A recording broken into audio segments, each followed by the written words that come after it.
പെട്ടെന്നുള്ള ഒരു യാത്രയാണ്. വിചാരിച്ചതല്ല കേട്ടോ. ഞാൻ ഇവിടെ പോയിട്ട് കല്യാണത്തിനൊന്നും വിചാരിച്ചിട്ടേ ഇല്ല.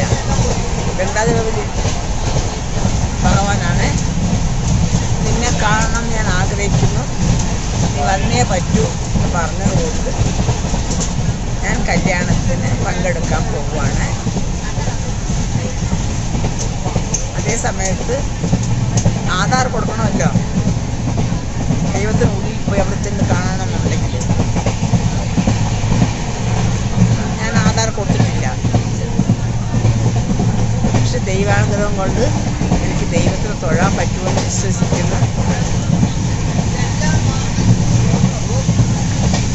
പറ്റുമോ ഇല്ലെന്നുള്ളത് അവിടെ ചെന്ന് ബംഗാളൂർ ദർശനം കഴിഞ്ഞിട്ട് പറയാം ഞാൻ ദൈവത്തിന് കണ്ടോ ഇല്ലയോ എന്നുള്ളത്.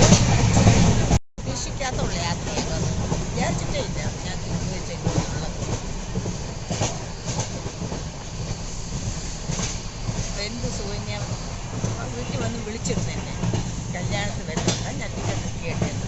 വേണ്ട മോളെ നിങ്ങളൊക്കെ പോയിട്ട് വന്ന് ഞാൻ അവരോട് പറഞ്ഞിരുന്നു. പിന്നീട് അറിഞ്ഞു കുറേ പേര് വരുന്നില്ല എന്നാണ്. അന്നേരം അത് ടിക്കറ്റ് ഉണ്ടെന്ന് പറഞ്ഞു.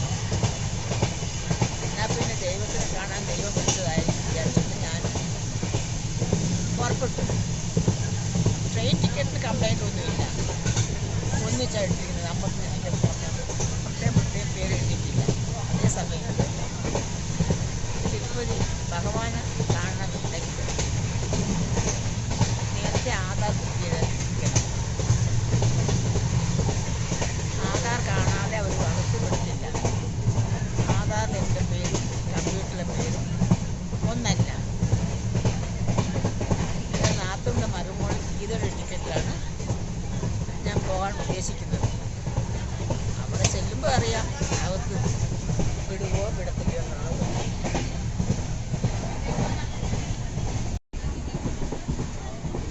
ഞങ്ങളുടെ ഒപ്പം ശാന്തിയുണ്ട്.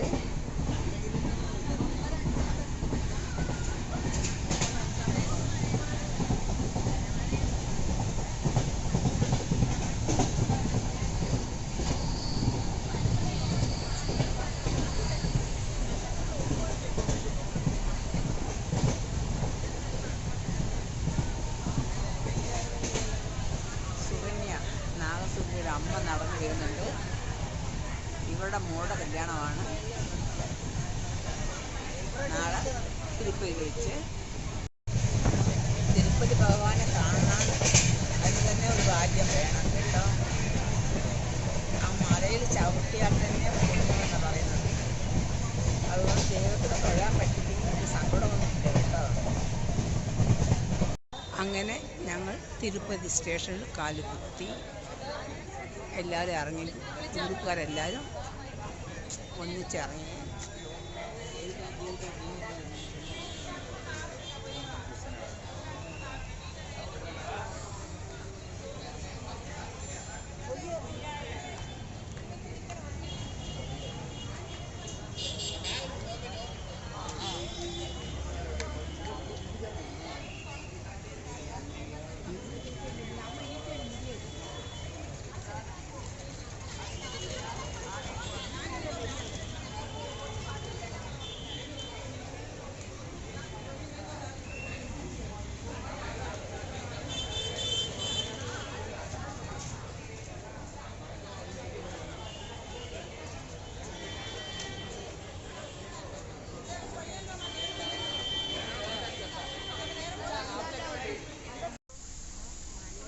നാഗസ്വരൂപിയുടെ കല്യാണത്തിന് ട്രിവാൻഡ്രത്ത് നിന്ന് കൊല്ലത്തു നിന്ന് 52 പേരാണ് ട്രെയിൻ ടിക്കറ്റ് ബുക്ക് ചെയ്തത്. അതിൽ 14 പേർക്ക് വരാൻ എന്തോ ബുദ്ധിമുട്ട് പോലെ. ഞങ്ങൾ 41 പേരാണ് യാത്ര ചെയ്തുകൊണ്ടിരിക്കുന്നത്. ദൈവത്തിൻ്റെ കളിയെ അങ്ങേരെ കാണാൻ 41 പേര് വന്നാൽ മതിയെന്ന് ഇങ്ങനെ തീരുമാനിച്ചിട്ടുണ്ടാവും. പിന്നെ തിരുപ്പതി മലയിൽ ചവിട്ടണമെങ്കിൽ തന്നെ ഒരു ഭാഗ്യം വേണമെന്നാണ് പറയുന്നത്. നമ്മൾ തീരുമാനിച്ചാൽ പോരാ, ഭഗവാൻ അവിടെ നിന്ന് തീരുമാനിക്കുന്നതാണ്. അവിടെ തൊഴാൻ വരുന്നവരുടെയൊക്കെ ഭാഗ്യം. കീഴ്ത്തിരുപ്പതി നിന്ന് മുകളിലോട്ട് ഞങ്ങൾ പോവുകയാണ്. 30 കിലോമീറ്റർ ദൂരമുണ്ട് മല കയറാനായിട്ട്. പോകുന്ന വഴിക്ക് കാറ് നിർത്തി എല്ലാവരുടെ ലഗേജ് ചെക്ക് ചെയ്യുവാണ്. അതിന് വേണ്ടി പോയിക്കൊണ്ടിരിക്കുവാണ്. എല്ലാവരുടെ ബാഗ് ചെക്ക് ചെയ്ത് എയർപോർട്ടിലെ പോലെയാണ് ഇവിടെ ചെക്ക് ചെയ്യുന്നത്. ചെക്കിങ് കഴിഞ്ഞ് എല്ലാവരും പോവുകയാണ്.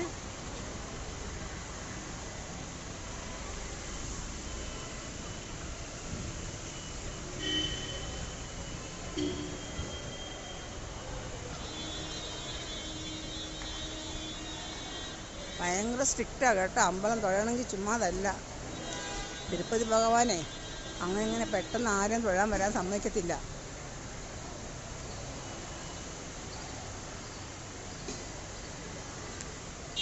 എല്ലാം മറികടന്നിട്ട് വേണം ദൈവത്തിന് മുമ്പിൽ പോയി നിൽക്കാൻ. ഈ മലയെല്ലാം കണ്ടല്ലേ, എന്തൊരു ഭംഗിയാ.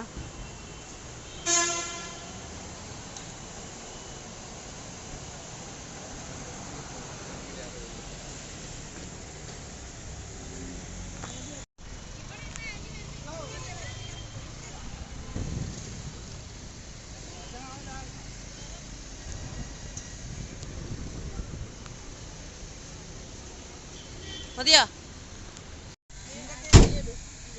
ചെക്കിങ് കഴിഞ്ഞ് യാത്രയായി 30 കിലോമീറ്റർ ദൂരം സഞ്ചരിച്ചാലേ മേൽ തിരുപ്പതി ചെന്നെത്താൻ പറ്റത്തുള്ളൂ. മല മുകളിൽ കയറുമ്പോൾ യാത്ര വളഞ്ഞ് ഒരുപാട് ടേണിംഗ് ഉണ്ട്.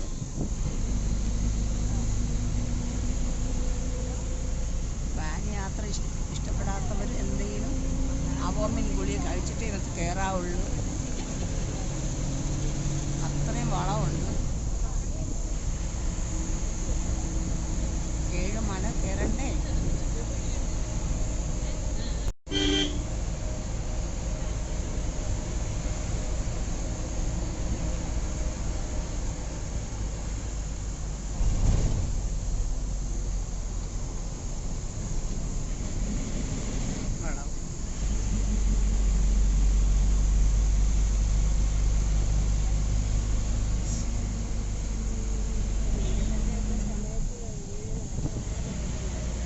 എന്തൊരു വളവാ ഇത്.